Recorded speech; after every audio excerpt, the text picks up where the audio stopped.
हाँ, तो स्टूडेंट्स इलेक्ट्रोस्टैट के इंग्लिश मीडियम के बच्चों के लिए जो बिहार बोर्ड स्पेशल है या झारखंड या यूपी बोर्ड के लिए, विशेष रूप से बिहार बोर्ड के लिए जो है वो एपिसोड नंबर फर्स्ट में इलेक्ट्रोस्टैट के लिए क्वेश्चन नंबर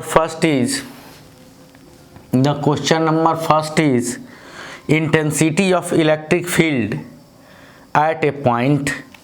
तो इंटेंसिटी क्या है?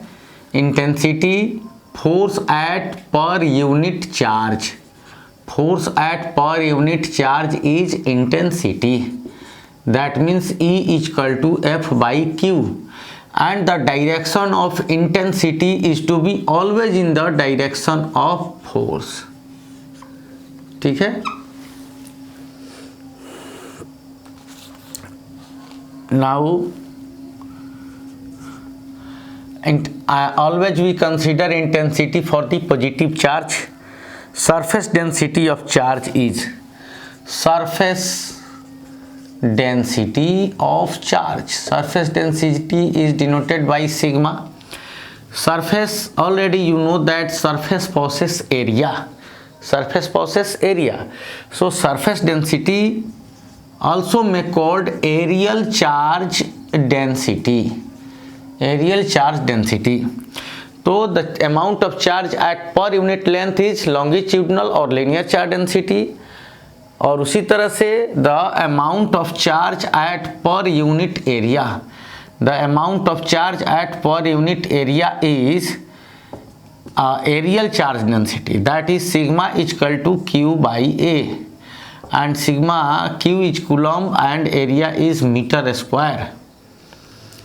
सो surface charge density is Q by A, Q by A is option number A. तो ये फर्स्ट क्वेश्चन 2022 में, फिर सेकेंड क्वेश्चन भी 2022 में पूछा गया था इसी ईयर में। Third, the permittivity of free space is, the permittivity of free space यानी epsilon naught is 8.854 into 10 to the power minus 12 coulomb square per newton metre square, या इसी को कह सकते हैं farad per metre. Already you know that the value of epsilon naught. So now in the question number 4 there says that the vector form of Coulomb's law is, the vector form of Coulomb's law is, that means the vector form of Coulomb's law is, already we know that F is equal to 1 by 4 pi epsilon naught Q1 Q2 by R square.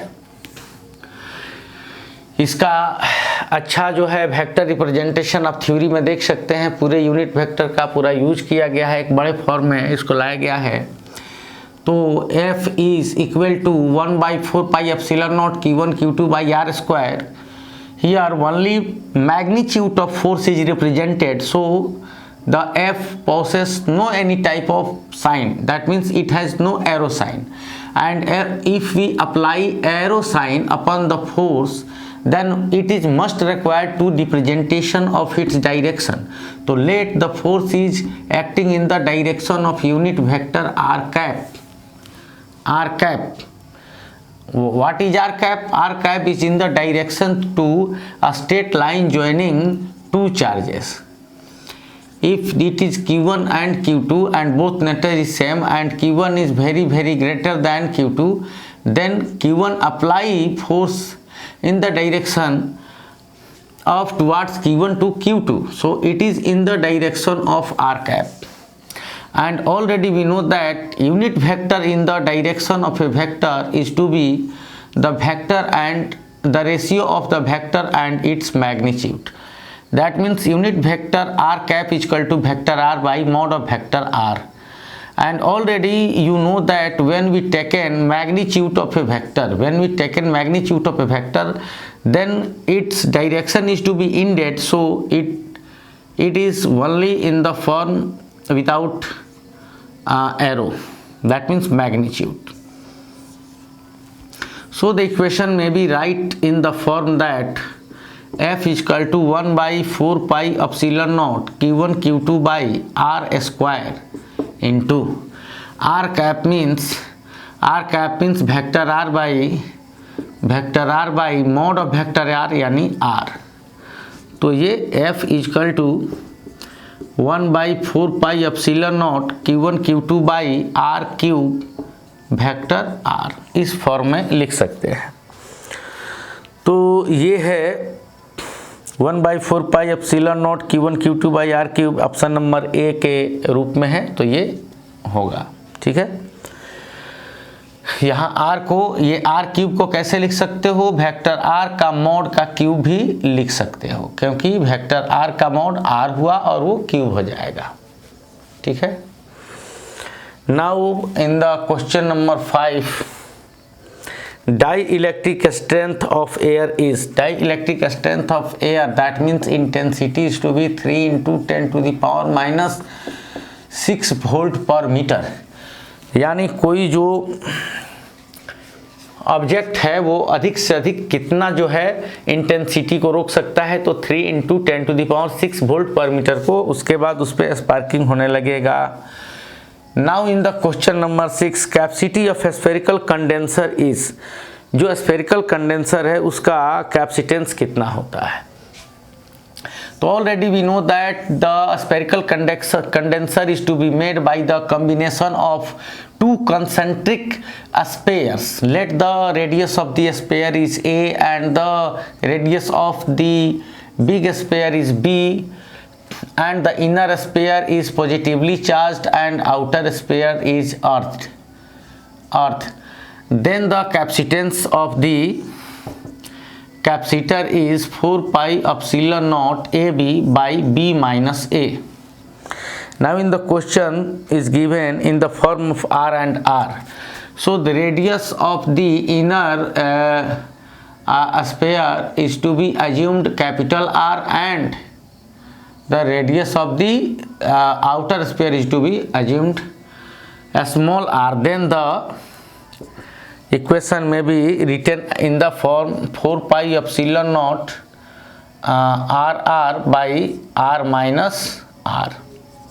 ठीक है, या आगे छोटा वाला लिखते हैं R, आगे छोटा स्मॉल रेडियस, तो स्मॉल रेडियस को कैपिटल R लिए हैं और बिग रेडियस को क्या लिए हैं, स्मॉल r। तो इस फॉर्म में होगा 4πε0 RR by R minus R, ये भी, इसका भी ऑप्शन नंबर ए होगा। ठीक है, in the next question, the capacity of any conductor is, तो already we know that the potential of a conductor is to be directly proportional to charge possess that conductor, and when we remove the sign of proportional, then we take a constant C called capacitance of conductor. So the capacity of any conductor C is equal to Q by V. So the option D is correct. Now in the question number 8, if n capacitors of equal capacity C1 are connected in parallel, if n capacitors of equal capacity C1 are connected parallel, then equivalent capacity will be. So though n capacitors are connected parallel, then already know that if the capacitors are added in parallel, then Cp is equal to C1 plus C2 plus C3 plus, so n capacitors of equal capacity C1, so the Cp is equal to C1 plus C1 plus C1 plus C1 plus C1 plus up to n terms, then the value will be n times C1.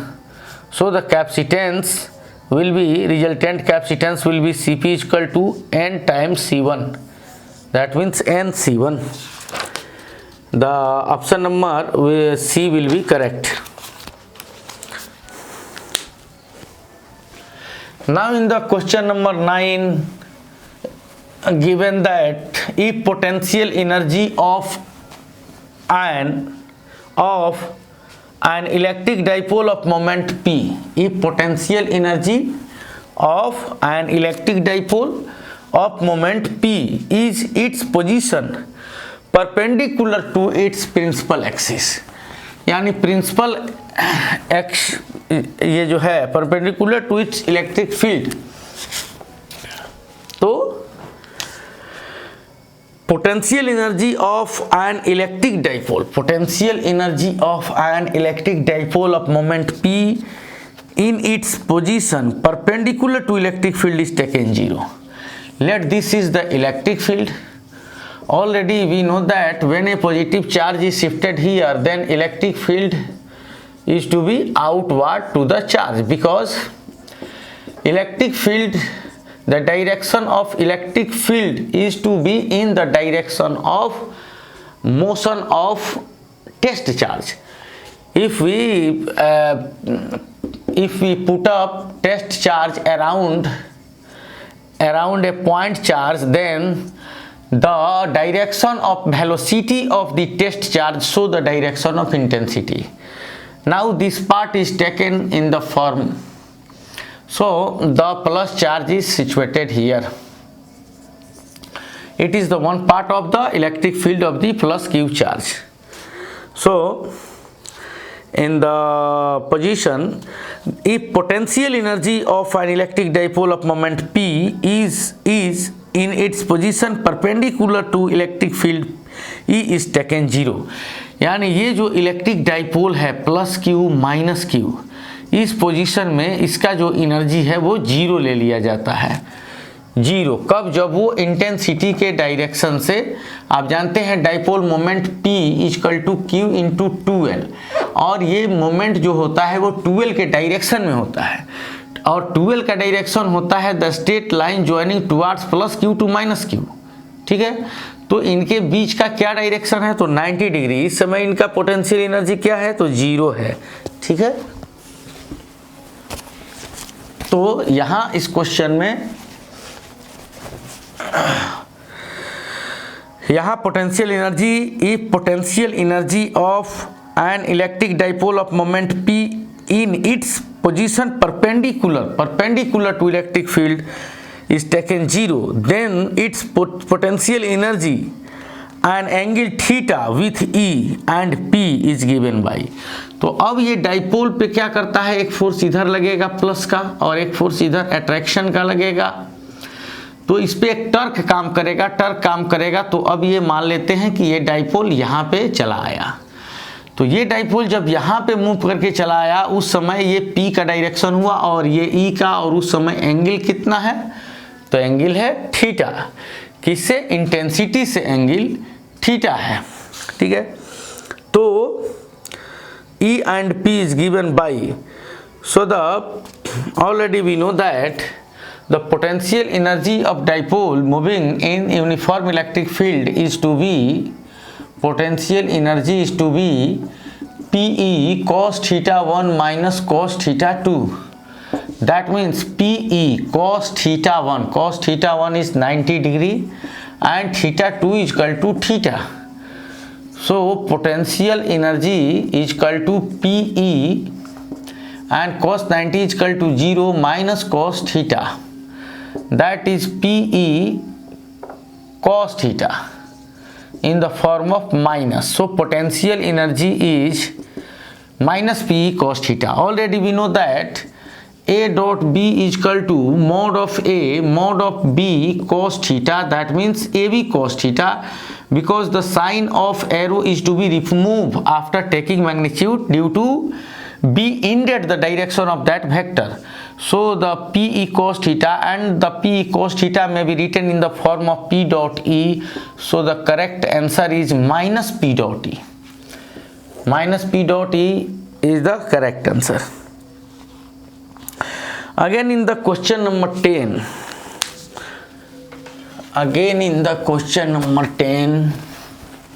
What is given in the question number 10? तो question number 10 क्या कह रहा है? In the given figure दिया है, if net force on Q is 0 then value of Q by Q is, what is the given figure? The given figure is the given figure is a square Q, Q, Q and Q, and the length of the square is R.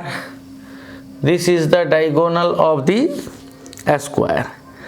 Now you have to find the value of capital Q by small q. तो in the figure if net force on Q is zero. अब इस capital Q पे कह रहा है कि net force zero है, या इस पे जो है नेट फोर्स जीरो है, तो उस पोजीशन में, यानी इस पर नेट फोर्स अगर जीरो हो तो उस पोजीशन में ये capital Q by small q का रेशियो क्या होगा? What will be ratio of capital Q by small q? तो इसको, इस कर्नर को A, इस कर्नर को B, इस कर्नर को C और इस कर्नर को D मान लेते हैं। और यहाँ ये स्मॉल की जो Q जो है वो इसी नेचर का है, इसका जो इसका है, तो ये इधर इस पे फोर्स अप्लाई कर रहा है। मान लेते हैं ये B पे जो सिचुएटेड माइनस Q, ये B पर जो सिचुएटेड स्मॉल Q है, ये इधर फोर्स लगा रहा है। इस फोर्स का डायरेक्शन क्या है? इस फोर्स का डायरेक्शन है FBA। क्या है? FBA। और ये जो स्मॉल q है, ये स्मॉल q, ये इस कैपिटल Q पे किधर फोर्स लगा रहा है? तो ये इधर फोर्स लगा रहा है। इसका डायरेक्शन क्या है? तो इसका डायरेक्शन है FDC। क्या है? तो FDC। तो इसका और इसका वैल्यू क्या होगा? तो इक्वल ही होगा। क्या होगा? इक्वल होगा। क्यों इक्वल होगा? क्योंकि देखो यहाँ पे FBA या FDC इक्वल टू क्या होगा? 1/4 pi epsilon not Q1 Q2 Q1 Q2, यानी यहाँ स्मॉल q बड़ा Q small q capital Q by R square. ये भी यहाँ से यहाँ R है और यहाँ से यहाँ भी R है, तो R स्क्वायर, ये इक्वल होंगे। ठीक है, तो ये फोर्स और ये फोर्स इक्वल होंगे। और ये क्या काम कर रहे हैं? both forces are acting simultaneously. The both forces are acting simultaneously. The force FDC and the force BA are acting simultaneously at corner A where a capital Q is situated.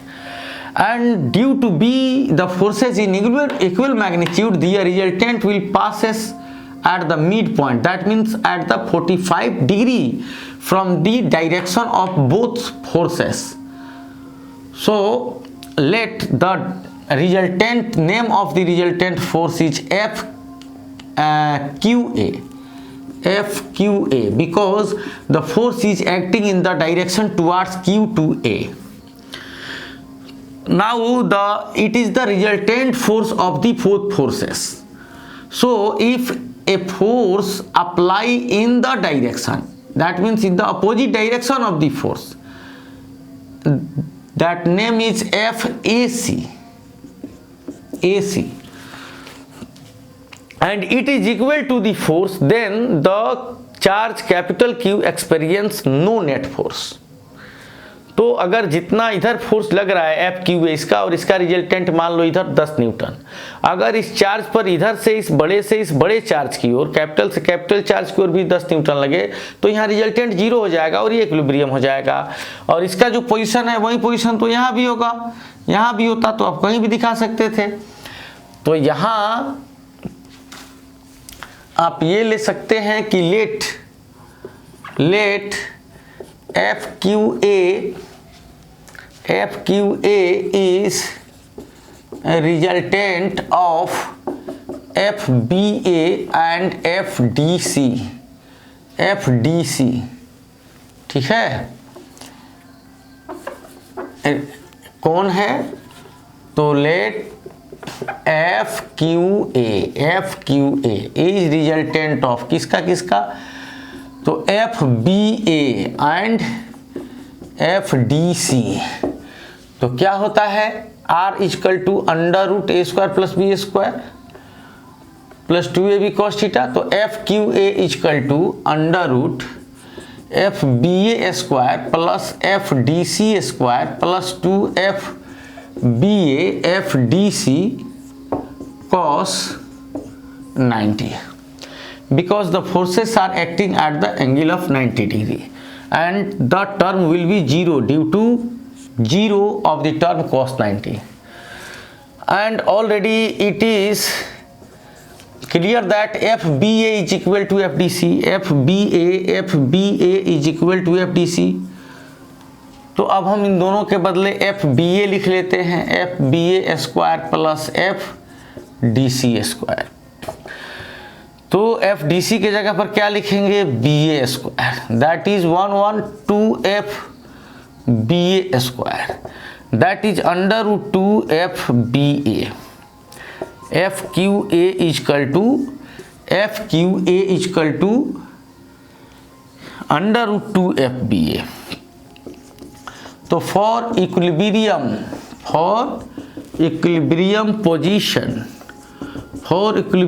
Position of capital Q क्या होना चाहिए, तो FQA, इधर FQA किसके बराबर होना चाहिए, तो FAC के बराबर।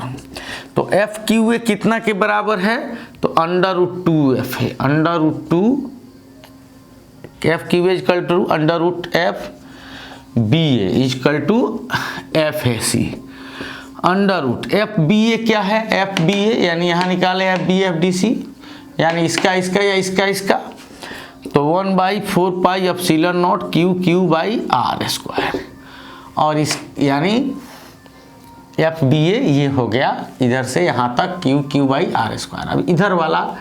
अब इधर वाला कितना है FAC, तो इसका है, तो ये 1/4 पाई एप्सिलॉन नॉट Q, बड़ा Q है ये दोनों कैपिटल, और R स्क्वायर तो साइड √2 होता है, तो R√2 डिस्टेंस हो जाएगा A से C के बीच का, तो R√2 का स्क्वायर, तो कैपिटल Q ये और कैपिटल Q, और यहाँ क्या बचेगा, यहाँ बचेगा √2 small q/r square equal to capital Q/r square and √2 का square 2, r square cancel and the q by small q equal to √2 and 2 इधर आ जाएगा, तो 2√2/1, यानी यही रेशियो होगा, Q/Q का रेशियो क्या होगा, Q यानी capital Q/ small q।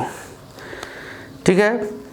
11 number question, when a body is charge its mass increases decreases remains same, में इंक्रीज और डिक्रीज। तो चार्जिंग मीन्स पॉजिटिवली चार्ज्ड और negatively charged. Already we know that every object in our nature is neutral. That means every object possesses equal number of electrons equal to protons. So if we remove electrons from its equilibrium state, then it means it is the charging of, it is positive charging, and in the process the mass of the object decreases. And if we put up extra electrons at neutral body, then it will be negative charging, and in the process the mass of the object is to be increases, because extra number of electrons are increases, and already we know that every electron has mass 9.1 into 10 to the power minus 31 kilogram. तो जब कोई वस्तु positive charge करते हैं तो इसका मतलब है उस पर से इलेक्ट्रॉन को रिमूव किया गया, तो उसका मास घटेगा, और निगेटिवली चार्ज मतलब एक्स्ट्रा उस पर रखा गया। ठीक है, तो इसमें आंसर होगा, सिर्फ चार्ज की बात हो रही है, तो चार्ज तो निगेटिव चार्ज और पॉजिटिव चार्ज दोनों होते हैं, तो इस अवस्था में क्या होगा, तो इसमें इस कंडीशन में आपका में इंक्रीज और डिक्रीज, इसका मास इंक्रीज और डिक्रीज हो सकता है। Question number 12, surface charge density of a conductor is sigma and electric field near it is, surface charge density of a conductor is sigma, surface charge density of a conductor is sigma, electric field near to it. So already know that, you know that the electric field intensity, आप इसका तो electric field intensity near to infinity expanded thin charge sheet, तो thin charge sheet के कारण जो इसके point P के निकट जो इंटेंसिटी होता है वो होता है सिग्मा बाई 2 एप्सिलॉन नॉट। और यहाँ कहा जा रहा है चार्ज कंडक्टर। तो जो चार्ज कंडक्टर होता है, तो कोई चार्ज कंडक्टर जो होता है उसके नियर किसी पॉइंट P पर जो इंटेंसिटी होती है वो सिग्मा बाई एप्सिलॉन नॉट होती है in the normally outward direction at the surface. तो ठीक है बच्चों, अगले एपिसोड में हम लोग फिर देखेंगे कुछ क्वेश्चंस को।